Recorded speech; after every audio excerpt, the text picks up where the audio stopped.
O senhor acha que esse é um dos motivos, no caso, de tentarem invalidar o Antigo Testamento? Por exemplo, ver no Antigo Testamento um Deus irado, um Deus que manda matar.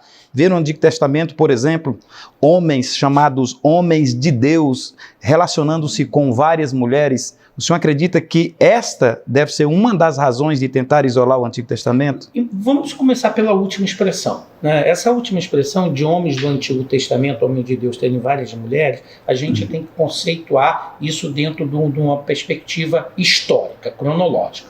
Por exemplo, Abraão. Ele teve não apenas Sara, que era sua meia-irmã, mas ele também teve outras mulheres, daí outros filhos. Jacó casou-se com 2 irmãs e teve também outros filhos com uma das suas servas, Shifá, que era a escrava doméstica. Percebeu que todos esses acontecimentos são frutos diretamente de um contexto anterior à lei de Moisés. Na lei, em Levítico 18, é proibido depois um casamento semelhante ao de Abraão, que casou com a sua meia-irmã. Agora, o capítulo 18 de Levítico proíbe o casamento entre irmãos. Jacó casou-se com 2 irmãs. Agora, o capítulo 18 de Levítico proíbe que se case com 2 irmãs, com a mulher e a sua cunhada.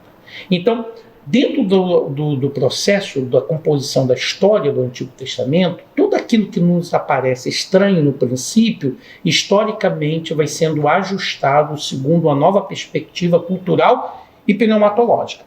Então, quando você olha sobre esse ponto, você tem que entender quais eram as leis que fundamentavam essa perspectiva dos patriarcas. Não era a lei de Moisés, que não havia sido entregue. Era, na verdade, o Código de Hammurabi, por exemplo, as tábuas das leis assírias, as perspectivas culturais mesopotâmicas. Então, esse contexto antes da lei tem que ser interpretado com base diretamente nessa cultura, nesses costumes veterotestamentários ligado à cultura mesopotâmica, aquilo que Hermann Kingel chamou de Sitzenleben, contexto de vida, que é muito útil para entender esse grande contexto social, histórico e político da Mesopotâmia antiga, da qual os nossos patriarcas viveram sob a influência diretamente desses costumes, dessas leis. Então, esse é um tipo de corte que precisa ser feito. Mas quanto ao corte de ver um Deus irado, um Deus que manda matar,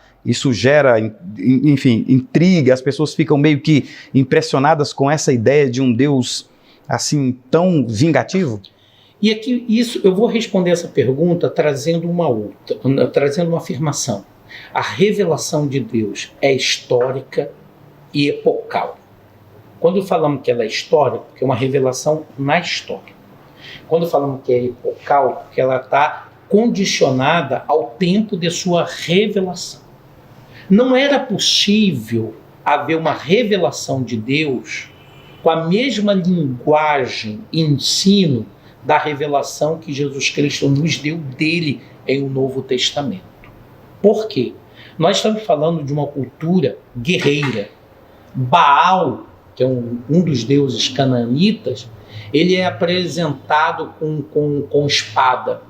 Ele é o deus do trovão, ele é o deus do raio, ele é o Deus que se apresenta com a aljava cheia de flechas, com arco. Ele é um Deus guerreiro. E a concepção do homem primitivo é que a guerra diretamente ligada aos povos não é uma guerra de pessoas, é uma guerra que é decidida entre os seus deuses. Então a vitória do povo cananita sobre Israel é como se fosse a vitória de Baal sobre Javé. E a vitória de Israel sobre os cananitas é como se fosse a vitória de Javé sobre os cananitas. É essa a concepção. Então, diretamente, a revelação de Deus dentro desse contexto se está também relacionada a esse contexto epocal e também como uma forma de correção. Porque, na verdade, os pecados de Toevá, que são os pecados de abominação, foram os motivos pelos quais Deus mandou exterminar as 7 nações cananitas, heveus, heteus, jebuseus, que eram pecados ligados diretamente ao culto da fertilidade. Então, o pecado de abominação é um pecado que Deus não apenas condena, mas como ele também combate. E a maneira de fazer essa correção foi diretamente mandando exterminar esses povos, porque eles trariam tropeço diretamente ao povo de Israel. Como trouxe.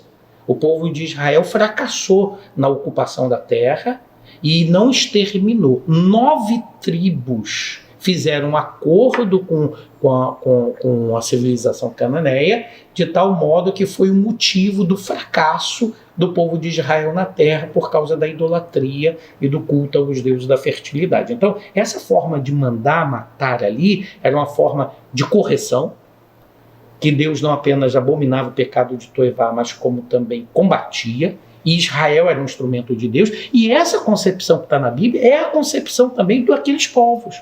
Se você ler Naum, por exemplo, Naum vai fazer a menção, lá no capítulo 3, dos amalequitas e os tipos de castigos que eles impunham ao povo de Israel. Entre esses castigos estavam tirar, com base na espada, os fetos das mulheres israelitas grávidas, como uma oferenda aos seus deuses. Então, nós estamos trabalhando dentro de uma cultura muito difícil, que obviamente Deus não poderia se apresentar na terra de Canaã com flores.